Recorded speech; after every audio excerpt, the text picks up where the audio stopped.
Ouellet, vous êtes avocat spécialisé en droit social. Vous êtes de la firme Ouellet, Nadon et Associés, ici à Montréal.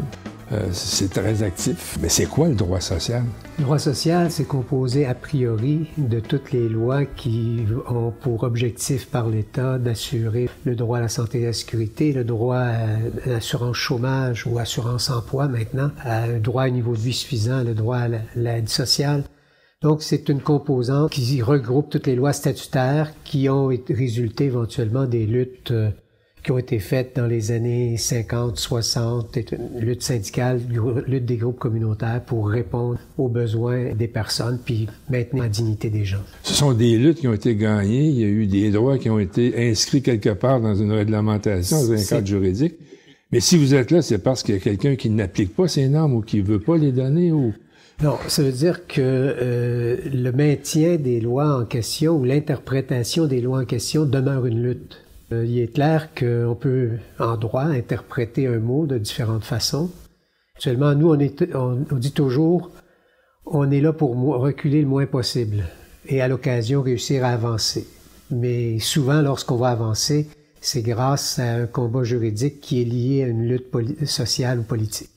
Au départ, il y a des gens qui ont des besoins, qui se battent, qui gagnent. On administre ces besoins de façon plus ou moins satisfaisante. On fait appel à vos services pour faire en sorte que ces besoins-là soient comblés de la façon qui a été prévue. Ce qui fait de vous un bagarreur du côté de la société. Comment devient-on bagarreur là-dedans?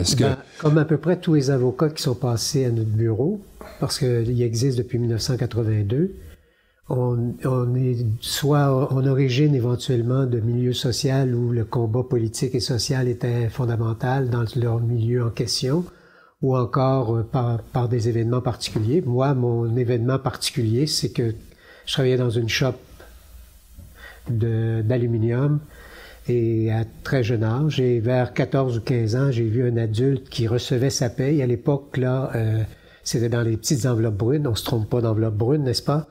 Dans les petites enveloppes brunes où il y avait les salaires et qui était père de famille et qui osait pas aller dire à l'employeur, dans une entreprise de 12 à 15 employés, là, il osait pas aller dire à son employeur que le salaire minimum avait augmenté dans la semaine en question et qu'il avait dû avoir une erreur.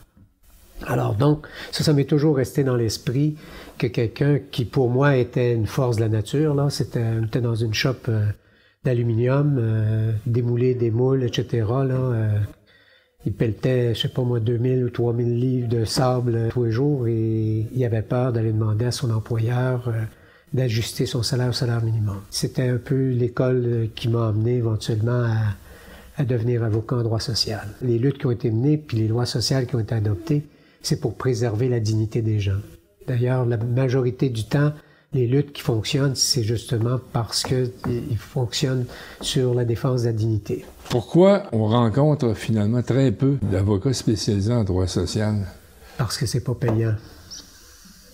C'est pas payant. Il faut avoir une situation particulière. Nous, notre bureau a été créé dans le cadre d'une situation particulière. Donc, les deux premiers qui étaient là, Georges Campeau, Roland Cousineau. Roland Cousineau était avocat depuis de nombreuses années et était un peu considéré comme la personne ressource pour tous les organismes de défense de droits des chômeurs au Québec. Et on a donc créé le bureau pour mon stage. Ça veut dire que le bureau a ouvert en octobre 82, la date où j'ai débuté mon stage comme pour devenir avocat. Et l'objectif de ça, c'était l'objectif qu'on avait négocié, c'était de développer une expertise permanente en matière d'assurance chômage pour que toutes les organisations de défense de droits ou syndicales, on puisse les nourrir de la jurisprudence et des interprétations les plus favorables aux chômeurs et tout ça. Et donc, on a débuté comme ça. À l'époque, c'était des mandats beaucoup syndicaux, ce qui a permis d'avoir des salaires plus convenables. Mais plus convenables, moi, la première année, je me suis pas donné de paye, là. Alors donc, mais il y avait un peu plus d'argent.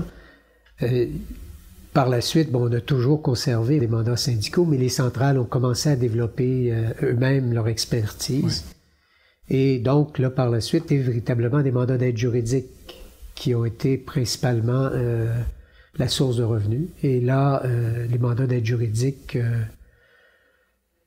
ça donnait pour le premier palier 262 $, Puis bon, pour ce palier-là, on pouvait avoir consacré 15 heures, comme on pouvait avoir consacré 8 heures ou 5 heures. Ça donne les tarifs horaires que ça peut donner avec une secrétaire, etc., et des locaux à payer, tout ça. Il y a beaucoup d'avocats ici qui étaient des militants, soit, c'est ça, d'organismes de défense de droits, de féministes, etc., ou d'associations étudiantes. Moi, je suis venu du milieu syndical et association étudiante. Donc, j'étais militant dans les deux, début des années 70. D'autres milieux syndicaux, d'autres milieux politiques. Pas des partis traditionnels que l'on connaît, mais un peu plus à gauche. Mais ces gens-là, bon, selon leurs besoins, ont été travaillés dans les centrales syndicales pour avoir un salaire régulier. Parce qu'ici, ça sonne, oui, mais on ne sait pas qu'est-ce que ça peut donner éventuellement comme rémunération en fin de l'année, là. À ma connaissance, on est certainement l'un des rares ou le seul bureau qui a comme volonté politique d'avoir une expertise en matière de droit social. C'est des bureaux d'avocats qui sont pas spécialisés, qui vont nous référer des gens. C'est des cliniques comme le Mylan, c'est la clinique Projet Jeunesse qui va référer beaucoup. On travaille en collaboration avec à peu près tous les groupes de chômeurs de défense de droit au Québec. De 1982 jusqu'à ces toutes dernières années, c'est nous qui assumions la formation des nouveaux militants ou des nouveaux permanents dans les organisations de défense de droit en leur transmettant notre expertise. Alors, donc, le but initial de la création du bureau, là, c'est poursuivi. De la même façon, par rapport aux centrales syndicales, on faisait les formations des assesseurs syndicaux qui étaient sur le premier palier d'appel auparavant. Et donc, on maintenait une formation qui faisait en sorte que le point de vue et les potentialités, les ouvertures que permettait l'interprétation de certaines décisions jurisprudentielles pouvaient être accessibles. Moi, personnellement, je travaille peu à Montréal, donc c'est un autre avocat qui fait Moi, je fais les dossiers Gaspésie, Côte-Nord, Québec, Mauricie, Estrie et maintenant Internet. Quand quelqu'un met assurance-emploi, avocat à côté, c'est mon nom qui sort. Parce que, bon, je suis là depuis longtemps. Aussi parce que j'ai participé à certaines organisations, dont le Barreau du Québec, qui a fait en sorte de mettre en évidence ma spécialité également en matière de défense de droits sociaux. Mais au départ, si vous avez fait votre stage dans ce domaine-là, c'est que vous aviez étudié à l'UQAM en sciences juridiques et non pas à l'Université de Montréal en droit.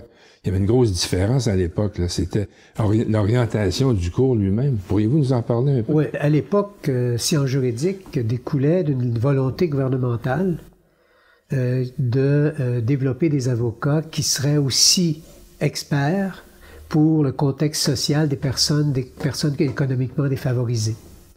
Alors, dans les facultés traditionnelles, il ne s'était pas nécessairement développé là, des champs critiques par rapport et de prendre en considération les situations, le contexte des personnes économiquement défavorisées. Et donc, sciences juridiques a été créé.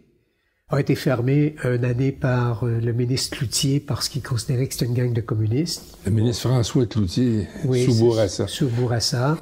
Ouais. Mais ça a été réouvert par le sous-ministre, qui était Daniel Jacobi, qui est devenu protecteur du citoyen par la suite, etc., qui était véritablement l'un des poteaux de la science juridique au sein du ministère de la Justice. Les sciences juridiques, à l'époque, majoritairement, là, très majoritairement, les gens qui se retrouvaient là, c'était des gens qui venaient, qui avaient 28, 30, 40 ans, qui étaient des militants syndicaux, qui étaient des militants de groupes communautaires, qui voulaient éventuellement retourner dans leur milieu avec leur bac en droit, qui voulaient même pas devenir avocats. La plupart, plusieurs d'ailleurs, ne sont jamais devenus avocats de cette vague-là, où ils sont devenus tardivement. Ils sont retournés dans leur milieu, mais par la suite, on refait leur barreau pour devenir avocat.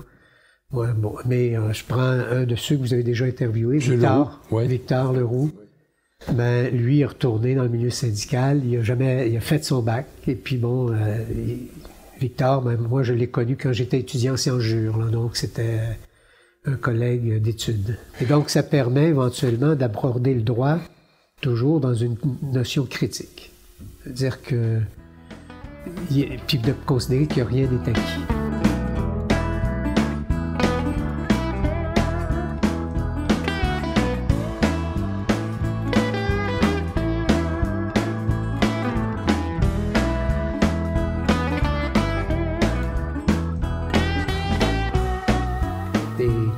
malheureusement, par rapport aux politiques sociales, depuis de très nombreuses années, nous sommes en régression totale.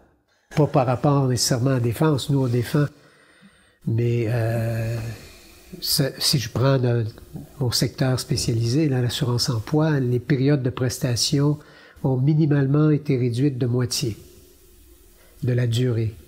Le niveau de remplacement de revenus par rapport à 1971 est passé de 75% qui pouvait être en 71 pour des personnes à charge à 55%. Et on peut avoir jusqu'à 80% aujourd'hui si on gagne moins de 25 921 $ de revenus familial. Ce qui veut dire qu'essentiellement, les gens qui ont 80%, c'est des gens qui travaillent à temps partiel, salaire minimum, essentiellement des femmes, qui ont un enfant à charge et qui ont gagné moins de 25 921 $ et qui sont familles monoparentales. Expliquez-moi la logique là, de l'assurance-emploi. C'est une caisse qui est financée par les travailleurs et les employeurs. Oui. C'est quel est l'intérêt du gouvernement d'en donner le moins possible et le moins longtemps possible?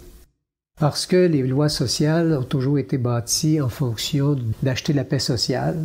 Bon, le meilleur exemple que je donne toujours à mes étudiants pour acheter la paix sociale, je leur parle de la grève de 2012. Et je dis, bon, ils voulaient vous augmenter vos frais de scolarité de façon éhontée. Vous avez fait une lutte, il a replié. Ça, c'est acheter la paix sociale.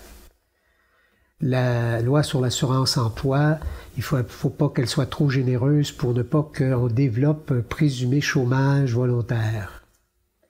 Alors, on a, à partir du milieu des années 70, et ça s'est matérialisé au point de vue politique davantage dans les années 80, avec une politique néolibérale qui a considéré les politiques sociales comme trop généreuses, créatrices de chômage. Alors, on a commencé à dire que les chômeurs, bon, dans les années 70, on disait qu'ils étaient rien que paresseux. Ensuite, par la suite, dans les années 80, on a commencé à insister sur la fraude. Et puis maintenant, on les considère comme inemployables ou mal formés. Alors, puis tout ça, ça doit reposer sur l'individu. Ça repose pas sur la société qui doit s'assurer d'un droit à l'éducation en plein entier, ou etc. Donc, on a transféré la responsabilité, puis on a des politiques qui font en sorte que les gens se trouvent dans une situation d'accepter éventuellement des emplois qui sont devenus déplorables. Alors, depuis 1993, quelqu'un qui quitte volontairement son emploi sans justification est exclu totalement du chômage. Même Jean Chrétien, qui avait écrit une lettre à l'époque, disait qu'on s'attaquait aux chômeurs et non pas au chômage. Quand ils ont pris le pouvoir en 1993, il semble avoir oublié sa lettre parce qu'il a laissé l'exclusion totale.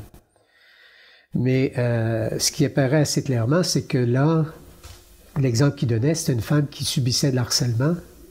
Elle était justifiée de quitter. Mais la jurisprudence dit qu'une personne qui subit de l'harcèlement n'est pas justifiée nécessairement de quitter si elle n'a pas fait des démarches pour régler la situation.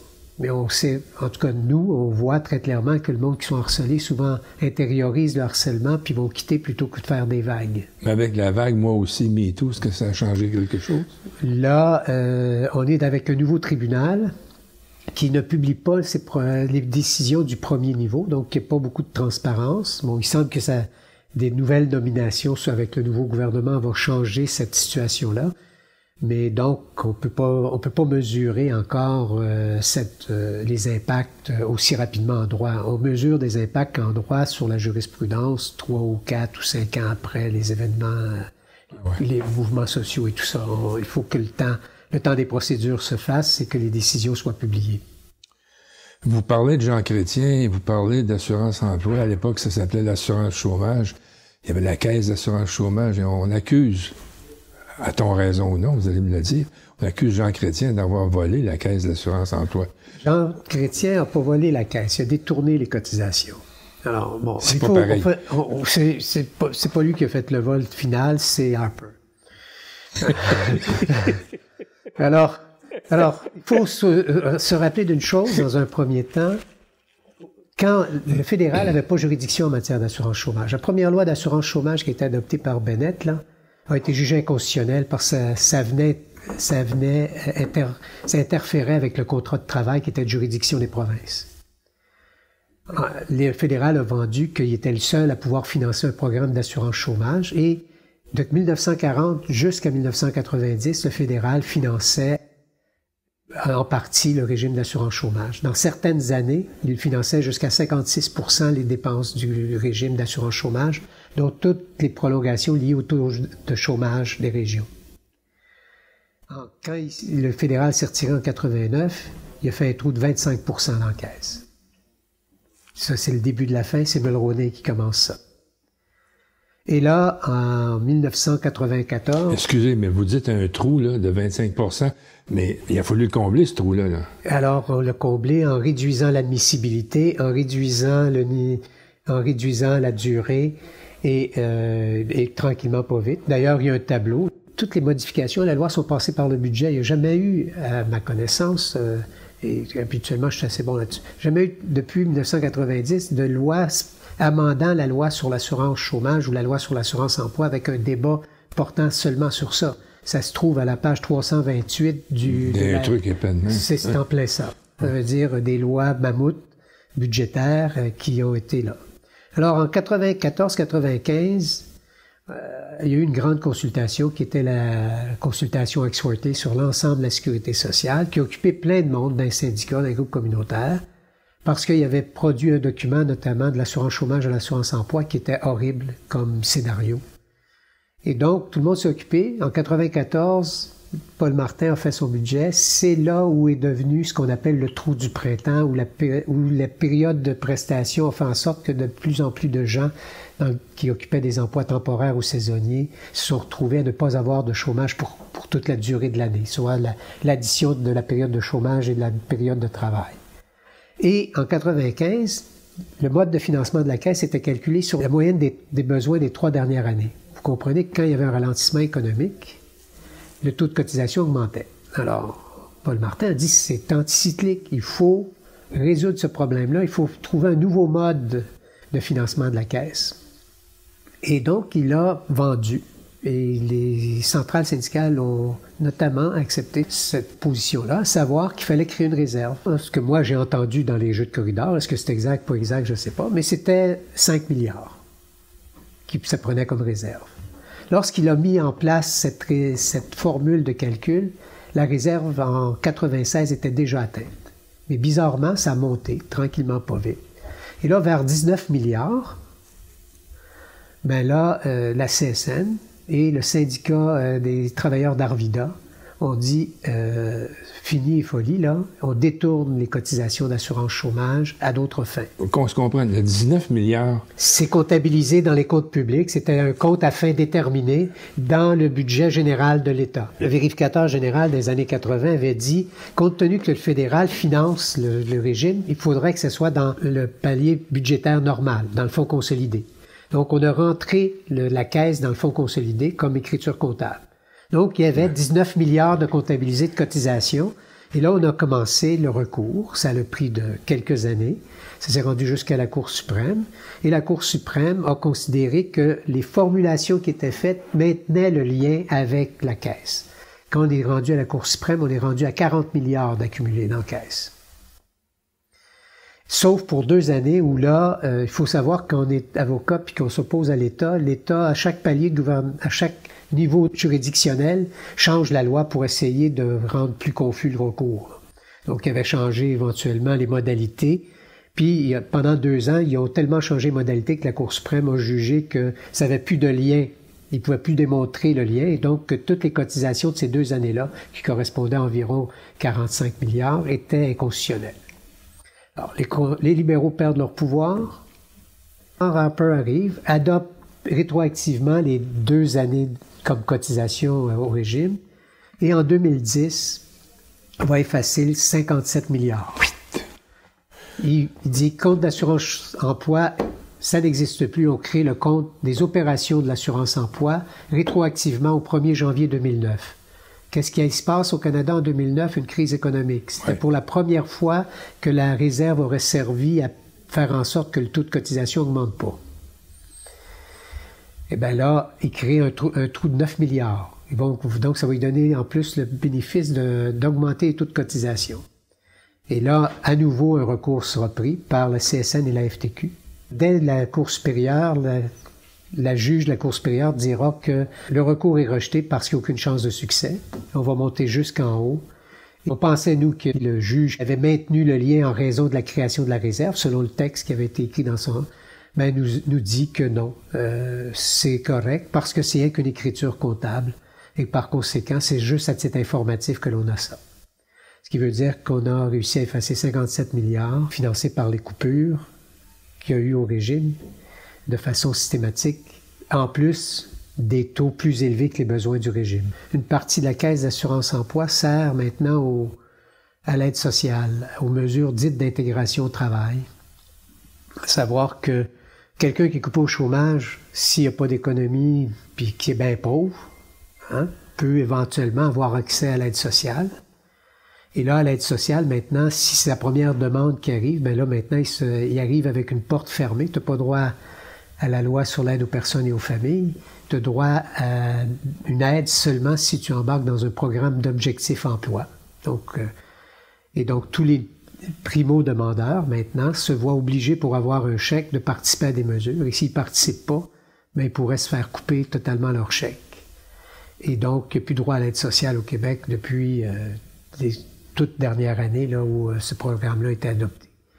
Mais la morale de l'histoire, c'est que tu es coupé au chômage et on te pénalise éventuellement à l'aide sociale. Le meilleur exemple, c'était en 90, lorsque quelqu'un quittait volontairement son emploi, c'était minimum 7 à 12 semaines. Si la personne n'avait pas d'argent, elle allait à l'aide sociale. L'aide sociale lui prêtait l'argent. Et en 90, on faisait en sorte que la personne, lorsqu'elle a fait servi les 12 semaines d'exclusion plus les 2 semaines de délai de carence, donc à la 16e semaine, parce qu'elle devenait payable seulement après 2 semaines où elle était devenue payable, donc à 16e ou 17e semaine, ça habitait à Gaspésie, elle recevait son premier chèque, mais pas à 60%, à 50%. À 50% de sa paye d'avant, puis elle devait rembourser l'aide sociale qui, lui, avait été coupée de 100$ parce qu'elle n'avait pas été gentille, parce qu'elle avait quitté volontairement un emploi. Ouais. En 85, lorsque le règlement sur les pensions est arrivé, le gouvernement conservateur avait dit la chose suivante. Tous ceux qui vont partir avant le 31 décembre 85 ne seront pas affectés par le nouveau règlement qui coupe la pension. Alors là, il y a une mobilisation totale de tout le monde qui a quitté son emploi pour prendre le pré-retraite en espérant ne pas être coupé son chômage en raison de la pension. Le gouvernement conservateur, il adopte le règlement et les gens se font couper. Nous, on va contester le règlement en disant qu'on ne peut pas faire par voie réglementaire rendre quelqu'un inadmissible à vie. Parce que quelqu'un qui a 55 ans qui prend sa pré-retraite, bien, il pouvait retravailler puis recotiser, puis même s'il recotisait, sa retraite était coupée de ses chèques. Alors, on va aller rapidement à la Cour d'appel fédérale où le juge Marceau va nous dire, oui, c'est permis, ils ont le pouvoir réglementaire de définir ce qu'est la rémunération, mais le juge Marceau va dire dans ses motifs, ça n'a quand même pas de bon sens que quelqu'un cotise puis soit coupé. Et de fait, le règlement une loi va être adoptée pour la lutte, à savoir que le 31 décembre, tous ceux qui avaient établi leur demande ne seront pas coupés de leur pension, donc rétroactive, une loi rétroactive. Et d'autre part, il y a un règlement qui va être adopté pour toutes les personnes qui sont à la retraite, qui retravaillent pour se requalifier, bien, la pension n'est plus coupée. Il y a eu plein de décisions prises par les libéraux sur une règle d'intensité. C'est-à-dire que les gens qui revenaient en chômage voyaient leur taux de remplacement baisser d'1% à chaque fois. Alors, quand il y a les élections en 2000, là, il y a des manifestations qui vont avoir lieu, notamment à Alma. Il y a 4000 personnes à Alma. Le secteur de la construction s'est mobilisé parce qu'ils sont tous rendus à 50%. Puis d'autre part, il y a une récupération fiscale qui est prévue par la loi d'assurance chômage, dont je ne vous expliquerai pas comment ça fonctionne, mais qui augmentait la récupération fiscale selon le revenu. Ce qui veut dire que, éventuellement, ils pouvaient se retrouver à rembourser 100% des prestations qu'ils avaient reçues. Et ça au moment de leur impôt. Ils n'étaient pas de bonne humeur, donc il avait organisé tout un réseau. À chaque fois que le premier ministre Jean Chrétien venait au Québec, il y avait une manifestation, où qu'il aille. Donc, il avait réussi à mobiliser 4000 personnes à Alma. Et finalement, il y a eu une manifestation à Shawinigan, en face de son bureau. Je ne sais pas si vous êtes déjà allé au bureau de M. Chrétien, mais c'était au-dessus d'un centre d'achat. Donc, il y avait les vitrines du centre d'achat au premier, puis lui, son bureau était au deuxième. Et il y a eu quelques bousculades qui ont fait qu'un caméraman a cassé la vitrine du centre d'achat. Et là, on comprend qu'il y a eu des rencontres et que finalement, la promesse a été d'éliminer la règle d'intensité dès qu'ils seraient au pouvoir, ce qu'ils ont fait et les manifs se sont arrêtés. Il devient payant pour le gouvernement d'adopter une mesure qui va favoriser leur réélection. Actuellement, là, ils viennent d'adopter un projet pilote pour prolonger les périodes de prestation pour les travailleurs saisonniers de 5 semaines. Ces travailleurs saisonniers qui vont faire leur demande cette année avaient, eux, certainement un trou du printemps, là. Mais là, peut-être que le trou du printemps sera moins long. Et donc, possiblement, aux élections d'octobre, ils vont se souvenir que leur trou du printemps, grâce aux libéraux, était moins long. Ce qu'ils ne se souviennent pas, c'est que le trou du printemps a été initié par un budget de 1994 des libéraux. Mais 94-2019, ça fait pas grand monde que cette mémoire collective-là.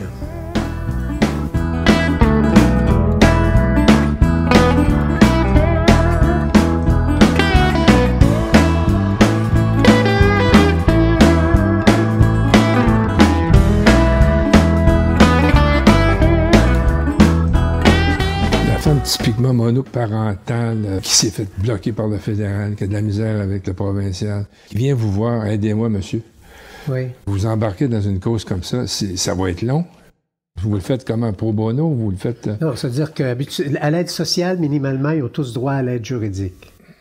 Bon, pour une bonne raison, c'est parce que lorsque quelqu'un demande l'aide sociale, il doit se prévaloir de tous ses droits. Et les femmes doivent se prévaloir notamment de leur pension alimentaire. Une pension alimentaire qui va être coupée du chèque d'aide sociale. Lorsqu'on a débuté la contestation au nom du Front commun des personnes assistées sociales du Québec, il y avait à peu près plus des 2/3 des femmes, la pension alimentaire de leur enfant était coupée de leur chèque à 100%. Certaines femmes dont les enfants avaient moins de 5 ans avaient droit à 100$ pour tous les enfants.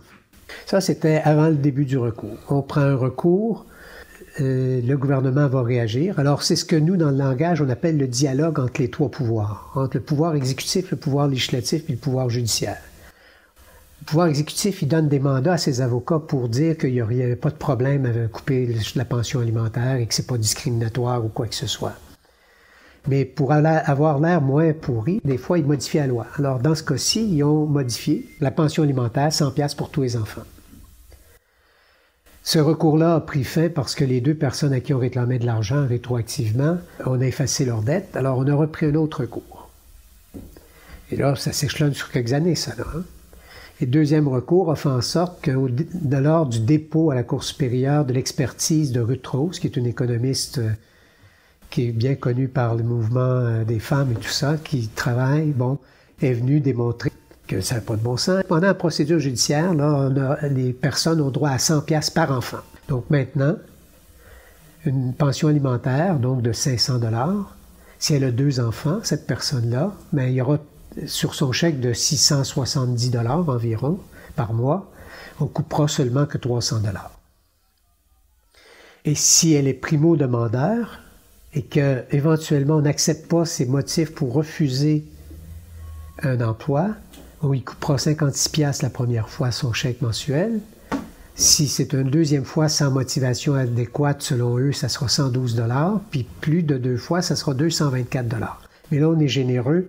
On dit que le 224$ sur le 370$, il ne doit pas réduire à plus de 50% le 370$. Donc là, alors, ça ne sera pas 370 moins 224, ça va être 370 divisé par 2 pour vivre par mois plus la pension alimentaire.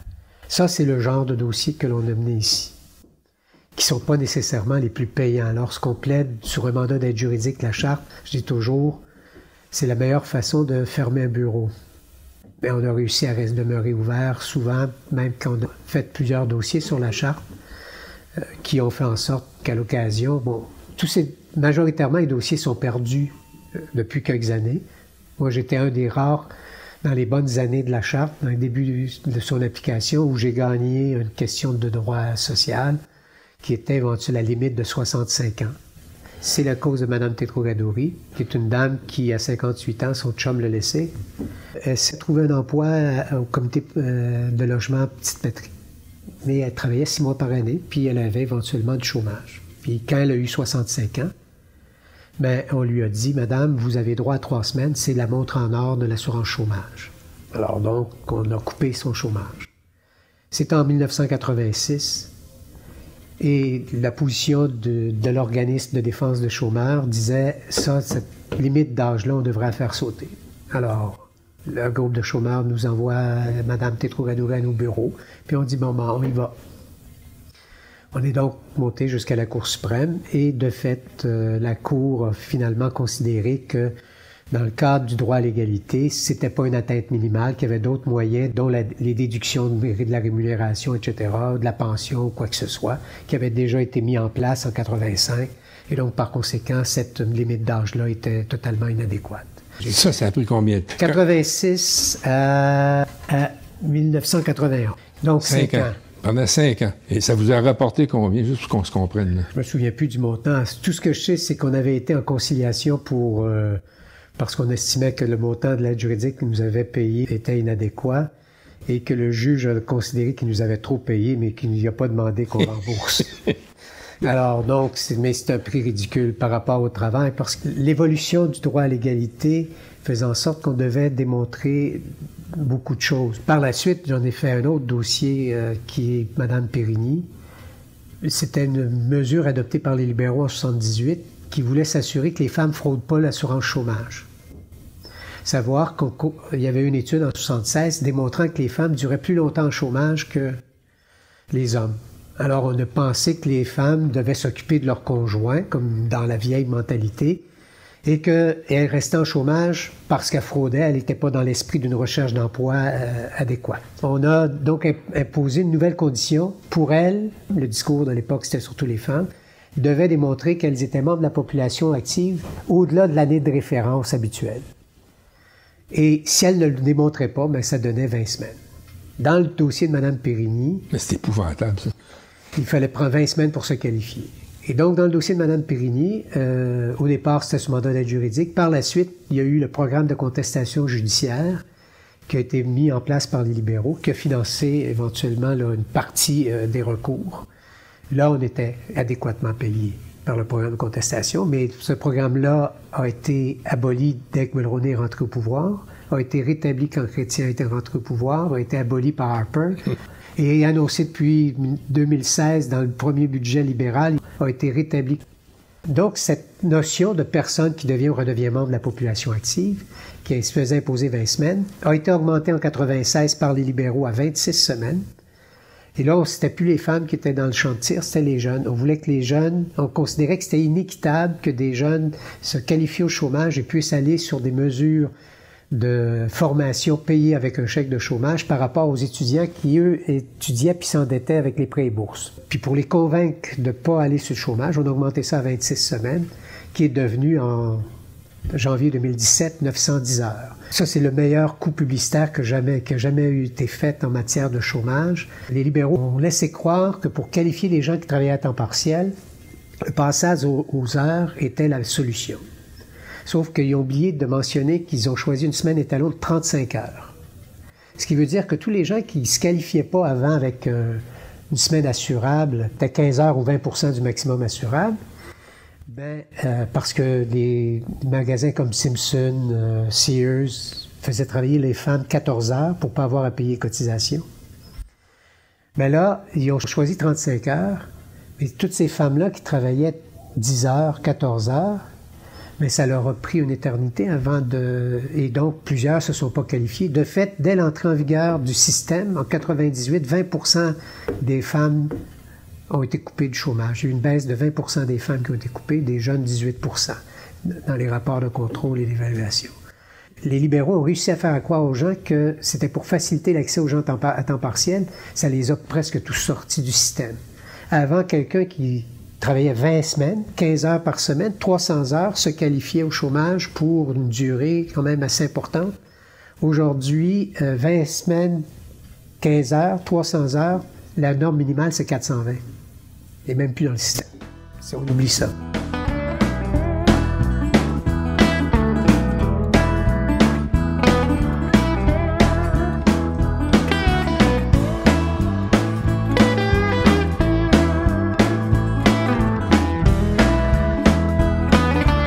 ça dans une logique parfaitement néolibérale qui se justifie. C'est ça. Essentiellement, depuis 1975, pour moi, là, pour le juriste que je suis en droit social, pour moi, la logique néolibérale a débuté au moment de la stagflation, où l'école néolibérale est venue dire s'il y a de l'inflation en même temps que du chômage, ce qui était une aberration économique, c'est parce que les programmes sociaux sont trop généreux. Les gens demeurent trop longtemps en chômage et attendent des conditions idéales.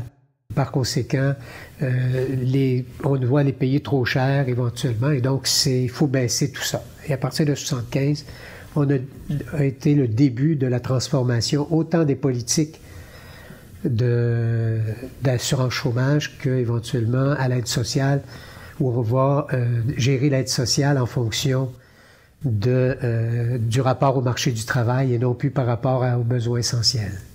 Même si avant 89, les moins de 30 ans se retrouvaient avec le tiers du barème de tous les autres, qui a donné l'arrêt Louise Gosselin de la Cour suprême, une femme qui, moins de 30 ans, recevait un chèque. Là, si le chèque était de 450$ par mois, elle recevait 150. Parce qu'elle avait moins de 30 ans. Qu'elle avait moins de 30 ans. Ce qui était discriminatoire. Ce qui a été jugé par la Cour suprême non discriminatoire par les majoritaires, par 5 juges.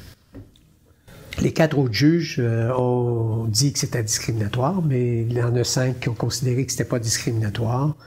Cette cause-là, au départ, à la Cour supérieure, on disait que les droits économiques et sociaux énoncés dans la Charte québécoise, soit les articles 39 à 48, c'était rien que des objectifs. Ça. Le juge de la Cour supérieure considérait que c'était rien que des objectifs. La majorité de la Cour d'appel du Québec a dit non, c'est un droit d'accès à une mesure d'aide sociale. Mais c'est pas autre chose. C'est pas le barème, c'est pas quoi que ce soit. C'est un droit. C'est le droit d'accès à une mesure d'aide sociale. Ce qui pourrait éventuellement être une base pour contester actuellement la notion de primo-demandeur de la loi qui vient d'être adoptée par le gouvernement actuel. C'est un peu ce genre de dossier-là que l'on fait. Il y en a d'autres. Vous ne les perdez pas tous, vos dossiers. Vous avez des belles victoires. Dans l'arrêt Périni, on a gagné politiquement puisque les libéraux, dans leur promesse pour se faire élire aux dernières élections, avaient promis d'annuler la notion de personne qui devient ou redevient membre de la population active et ils ont annulé la dite notion. Et le premier ministre a dit que c'était discriminatoire. Donc, il a tenu le discours que j'ai tenu devant la Cour d'appel fédérale avec moins de succès, mais lui, il est premier ministre, il peut faire ça. Puis il y a aussi l'histoire de cette dame là, qui a reçu une facture abominable et qui est venue vous voir. C'est une dame qui se fait réclamer 53 000 $ pour une notion très technique en assurance-emploi, qui est lorsque l'on a des heures concentrées puis qu'on a un congé équivalent, on est présumé ne pas avoir d'arrêt de rémunération. Donc, on lui réclame toutes ses prestations qu'elle a eues depuis 5 ou 6 ans. C'est 53 000 $. Elle a 72 ans et continue à travailler encore aujourd'hui. Et là, moi, je peux rien faire sur le fond. Je peux demander au gouvernement d'effacer la dette. Vous plaidez ça comment, un truc comme ça? Ça, c'est même pas plaider, ça. Ça, c'est seulement des représentations administratives. On considère que le remboursement est un préjudice abusif. Dans le règlement, il est prévu qu'on peut effacer une dette lorsqu'il y a préjudice abusif. Moi, je considérais qu'il y avait présence d'un préjudice abusif compte tenu de l'âge. Elle travaille à temps partiel, pas pour son plaisir, à 72 ans. C'est parce qu'elle a besoin d'argent pour vivre. Son conjoint, depuis l'âge de 58 ans, est maintenant inapte à travailler. Moi, je pensais qu'il y avait préjudice abusif. Finalement, pour des mesures bien particulières, là, on décidera de ne pas effacer la dette, mais on va prendre une entente de 20 $ par mois. De 800$ sur 53 000. Mais bon, dans cette négo, il faut savoir jauger et à 20$, on était satisfait. Mais il y a beaucoup d'autres dossiers comme ça. De fait, les exclusions pour départ volontaire ou pour inconduite, qui était beaucoup un secteur où on est intervenu. On a augmenté le fardeau de preuve parce que le fardeau de preuve repose sur la commission. Donc, on a fait en sorte d'avoir une interprétation plus importante du fardeau de preuve que la commission devait rencontrer pour imposer une inconduite. Mais ça sauve des vies, là. Hein? C'est clair que quelqu'un qui se fait congédier et qui se retrouve avec rien, qui n'a pas droit à l'aide sociale, parce que je vous rappelle que quand on n'a pas d'assurance emploi, on n'a pas droit à l'aide sociale. Là. L'aide sociale, là, pour une personne seule, je crois, là, c'est 825$ dans son compte en banque. Si tu as plus que 825$, t'attends le prochain mois. Là. Puis si tu dilapides ton argent, ben, il faut faire la preuve que tu ne l'as pas dilapidé parce qu'on te rendra inadmissible à l'aide sociale pour une durée de temps. Ces gens-là, ben, c'est les divorces, c'est des situations familiales ou la perte de logement. Notamment, nous, à notre bureau, on a évolué par rapport à ça en matière d'inconduite ou en matière de départ volontaire. Au départ, on était assurance-emploi. Par la suite, on a vu apparaître en 90 les employeurs qui contestaient même les décisions favorables aux travailleurs. Pourquoi? Parce que les employeurs se servaient de leur contestation pour négocier à rabais les plaintes en vertu de l'article 122 ou 124 de la Commission des normes, de la loi sur les normes du travail. Alors, OK, m'a retiré mon appel si on fait un deal à rabais sur l'article 124, le congédiement déraisonnable. Donc, là, on a commencé droit du travail. Ensuite, la loi est devenue tellement peu généreuse que les gens se retrouvaient sur l'aide sociale. On a développé en aide sociale. Par la suite, on a développé pendant un certain temps un logement. Actuellement, il y a 3 avocats ici qui font du logement. Mais à l'époque, on avait une avocate qui ne faisait que du logement, qui venait à notre bureau, mais qui, en raison des tarifs de l'aide juridique, tu ne pouvais pas en vivre, là, c'était clair. Donc, a cessé d'aller dans le milieu syndical. De fait, et en 80, et donc on a fait, et à l'occasion santé-sécurité, maintenant santé-sécurité fonctionne bien à nos bureaux. Donc, on fait tous les secteurs des gens qui se retrouvent sans emploi, d'une certaine façon. Ça, c'est l'essentiel de votre travail. Grosso, on fait aussi, depuis quelques années, du droit pénal. À l'époque, on se refusait à faire ça parce que, bon, il y avait à notre bureau une tendance un peu travaillée, ce qui disait, bon, voilà, on défend pas ça, là. Mais ce qu'on s'est rendu compte, c'est que de plus en plus, il y avait une répression par rapport à tous les revendicateurs de droits. Alors, dans la grève de 2012, là... les carrés rouges.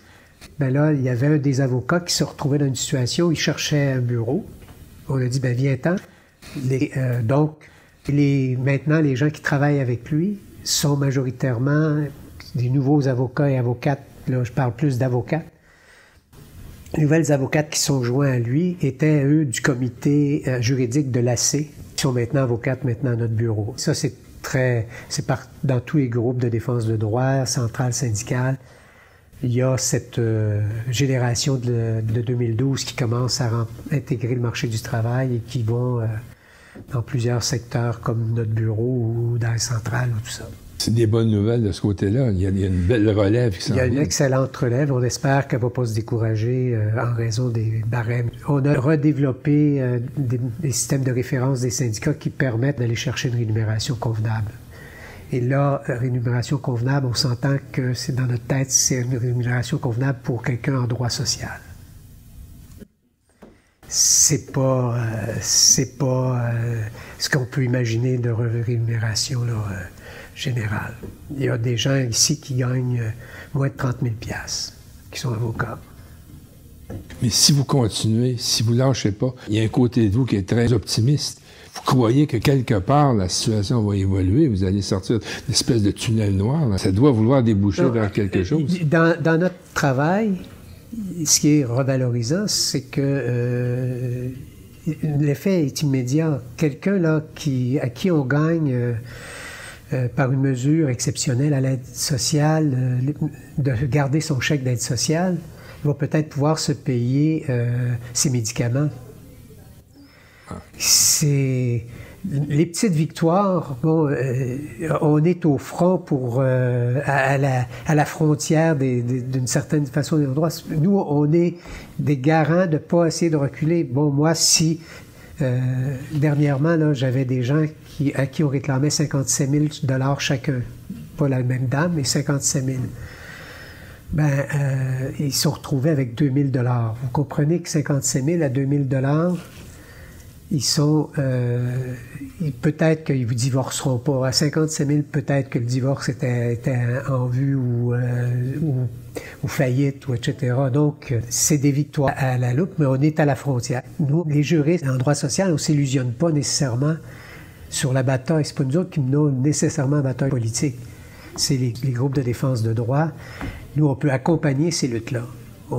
Puis on peut essayer de sauver ce qui est sauvable à la frontière. Mais Il faut simplement qu'au niveau politique, il y ait d'autres facettes. Vous comprendrez que moi, des mesures de 98 à l'aide juridique ou à l'aide sociale par le Parti québécois ne me font pas apprécier. Puis moi, je remonte jusqu'en 82. Alors donc, comme je suis vieux...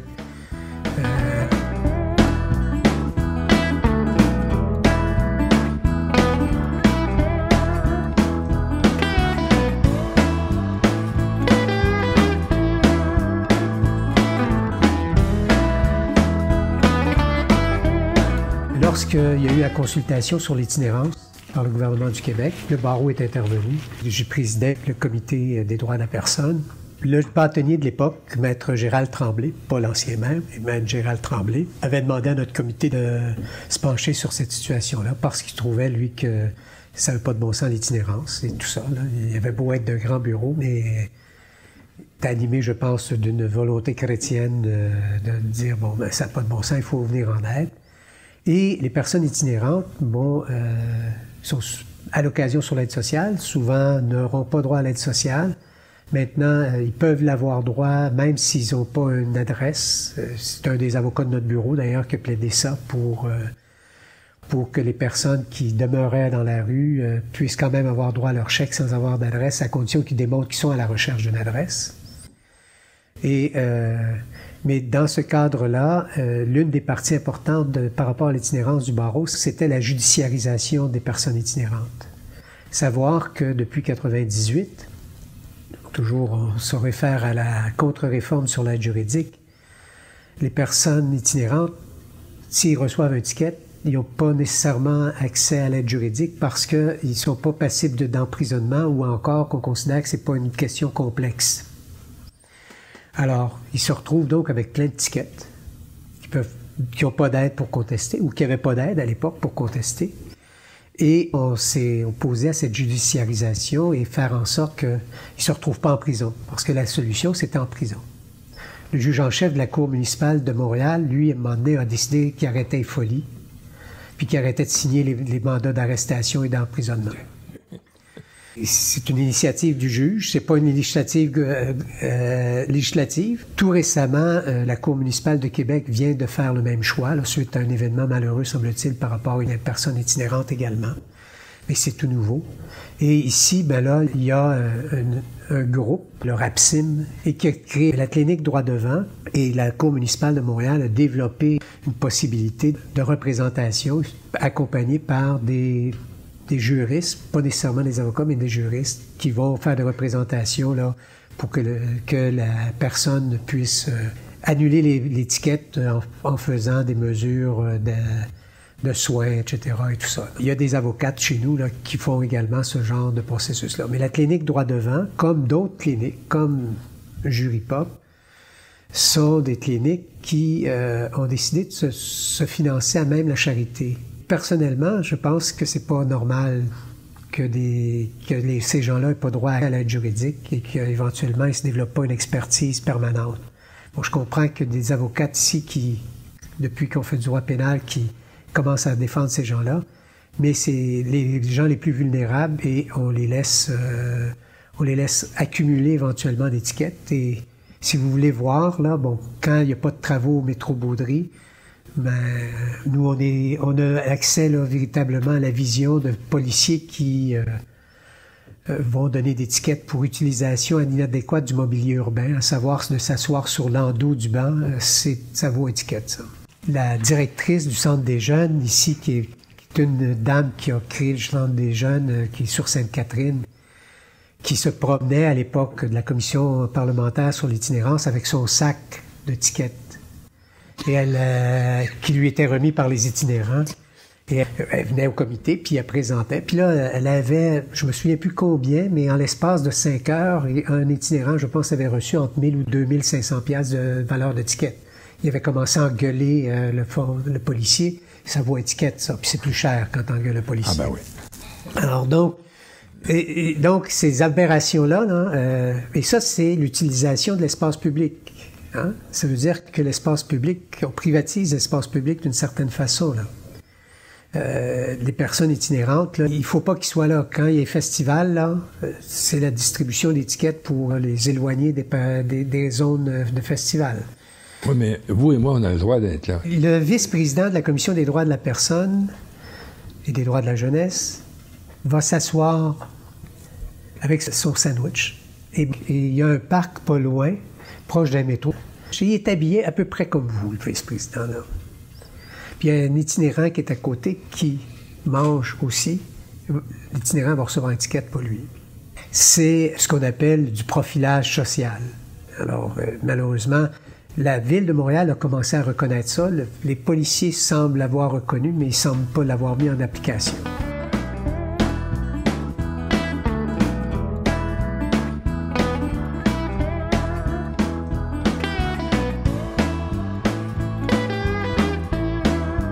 C'est ce qui vous a amené également à la Ligue des droits et libertés. Oui.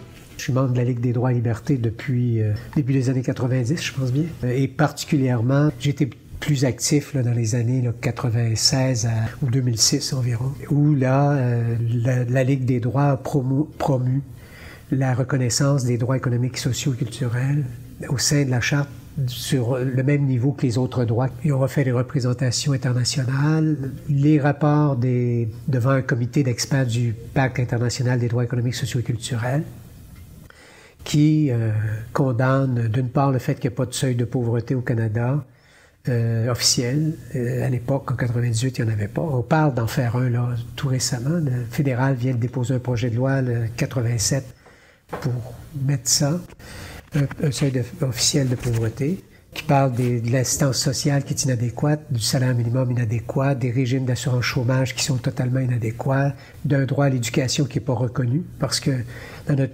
charte à nous, c'est le droit à l'instruction publique qui est reconnu, pas le droit à l'éducation. Le droit à l'éducation, si ça serait dans la charte québécoise, ça serait la gratuité scolaire progressivement à tous les niveaux. Alors, donc ça, c'est une bataille que j'ai menée. Si c'est un droit pas reconnu, c'est pas un droit. C'est un droit qui est reconnu au plan international, mais qui n'est pas encore reconnu et effectif au Québec. Mais comme le droit au logement, on ne l'a pas au Québec. Là. Par l'intermédiaire, éventuellement, du droit à un niveau de vie suffisant, on pourrait peut-être se battre sur un droit au logement, mais de façon explicite, non, c'est pas... On n'a pas le droit au travail. Non, on n'a pas le droit. On a le droit à des conditions justes et raisonnables. Si on travaille. Oui, oui. Mais tout ça, éventuellement, c'est un combat que mène la Ligue des droits et libertés. Et moi, je pense que ce combat-là est utile pour tenter de faire en sorte de renverser la vapeur, à savoir le discours néolibéral qui transfère sur les individus les impacts des décisions économiques. Les 2500 travailleurs de Bombardier qui sont mis à pied, là, c'est pas eux qui prennent leur décision, qui ont pris la décision d'être mis à pied. Là. Et on a beau dire qu'ils vont se trouver une job, pas convaincu qu'ils vont en trouver au même salaire. Je suis pas convaincu qu'ils vont en trouver une nécessairement dans l'immédiat avant d'en perdre l'autre. Le salaire minimum tel qu'il est actuellement, la majorité des gens qui travaillent à salaire minimum travaillent pour des grandes entreprises, pas pour des petites entreprises. McDo paye au salaire minimum, Tim Hortons paye au salaire minimum. Donc, il y a plusieurs grandes entreprises qui payent au salaire minimum. Donc, tout ça, c'est le droit à un niveau de vie suffisant. Et je reviendrai sur le droit à un niveau de vie suffisant. Le fédéral, là, vient de sortir un document qui parle qu'on va prendre le panier de consommation comme seuil de faible revenu. Le panier de consommation, là, c'est les besoins essentiels pour se nourrir, se loger, etc. Là. Mais ce panier de consommation, dans les documents que le fédéral a sortis, pour une personne seule qui habite Blainville, c'est 16 000 $. Une personne seule à l'aide sociale, son barème, 670. Ça ne donne pas 16 000, ça. Hein? Donc, il y a ces batailles-là, moi je pense que cette bataille de reconnaissance, et d'ailleurs, j'étais au barreau du Québec, j'ai présidé pendant à peu près 10 ou 12 ans, je crois, peut-être 13, le Comité des droits de la personne. Le barreau du Québec a demandé au gouvernement du Québec de faire une revue globale de la Charte sur la base du bilan qu'avait fait la Commission des droits de la personne et des droits de la jeunesse. Ils ont fait un bilan des 25 ans et ils recommandaient, comme première proposition, de reconnaître les droits économiques et sociaux comme de la même valeur que les autres droits. On parle ces temps-ci de Bouchard-Taylor. Dans Bouchard-Taylor, une des recommandations qu'on n'entend jamais parler, c'est de reconnaître les droits économiques et sociaux comme des droits équivalents aux autres droits prévus à la Charte. Il y a véritablement cette lutte politique-là et elle peut éventuellement permettre de renverser ce qui est déplorable, la régression totale des politiques sociales que nous, on tente d'amenuiser individuellement ou collectivement lorsqu'il y a des groupes en matière de conflits collectifs ou etc. Mais on ne fait qu'amenuiser les impacts pour ceux qui réussissent à se qualifier.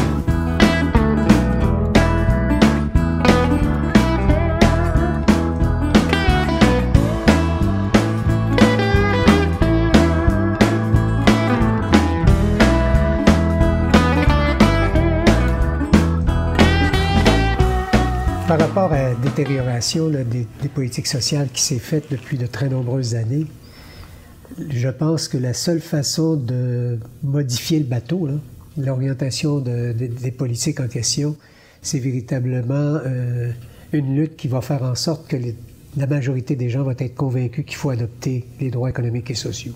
Et pas seulement ceux énoncés, droit au logement, de droit à l'éducation et tout ça. Ça voudrait dire que si ça c'est fait, c'est qu'il y a un parti politique qui mène ce combat-là. C'est clair que ce ne sera pas le juriste qui va le mener. Moi, je suis un homme pragmatique. Je n'ai pas nécessairement des rêves ou quoi que ce soit, mais il est clair que pour moi, la fonction, c'est de maintenir le rapport de force dans tous les milieux où on est. Ça veut dire les soutenir de notre réflexion. Bon, là, il y a un pacte qui vient d'être mis, dans ce pacte de transition écologique, qui présume aussi des volontés politiques, pas rien que des gestes individuels. Mais lorsqu'on regarde, ça prend une transition économique. Et dans cette transition économique-là, il faut lutter contre la pauvreté. C'est bien clair qu'on le voit là en France, les gens qui ont de la misère à arriver, on leur dit, on va vous donner 4 000 € pour changer votre auto, mais ils disent, hey, ça coûte 20 000 un auto, là. Le 16 000, c'est qui va le fournir, là? Donc, la pauvreté, ou quand tu es à la limite, il est bien clair que tu n'as pas l'énergie. Il faut donc lutter pour que les droits de ceux qui travaillent soient adéquats, donc vivent pas seulement décemment, mais vivent bien. Parce que pour ceux qui devraient vivre décemment, c'est ceux qui sont sans emploi et tout ça. Actuellement, là, on est à un niveau où les personnes qui travaillent au salaire minimum à temps plein, selon leur situation familiale, sont possiblement en dessous du seuil de pauvreté que le Canada s'apprête à adopter. Alors, on a des gros problèmes encore. Et la job, c'est les syndicats qui doivent la faire éventuellement. C'est des organismes comme au bas de l'échelle qui ont le front commun pour les personnes non syndiquées. C'est la rue? C'est éventuellement la rue. C'est certainement l'éducation populaire et politique. Si j'avais un rêve, ce serait peut-être de ramener certaines organisations à des formations un peu plus politiques et idéologiques que celles de préparer pour faire un grief ou faire, etc. Je pense que ça s'est un peu perdu. Bon, mais c'est peut-être une vieille image que j'ai. Celle du deuxième front de la CSN dans le temps. C'est potentiellement à ça que je fais référence, même si notre ami Chartrand était à l'occasion un peu... baveux. Mais disons qu'il parlait franc. Il faut rêver. Je suis de ceux qui ont, à partir de 1995, commencé à dire qu'il fallait toucher aux politiques partisans. Je voyais totalement les choses se détruire peu à peu. J'ai donc participé très à la marge à la fondation du Rassemblement pour une alternative politique qui s'est par la suite réuni avec d'autres organisations politiques, qui a fait l'UFP puis qui a fait finalement Québec solidaire. Et je pense que le message que Québec solidaire mène, c'est un message qui dit qu'il faut partager la richesse. Il faut changer notre mode de consommation, sinon on va détruire la terre. Puis je pense que il faut juste convaincre le reste du monde de partager ce point de vue-là. Bien, je vous souhaite, monsieur, d'être capable de faire partager votre rêve. Je vous remercie pour l'entrevue, c'était très intéressant. C'est bien.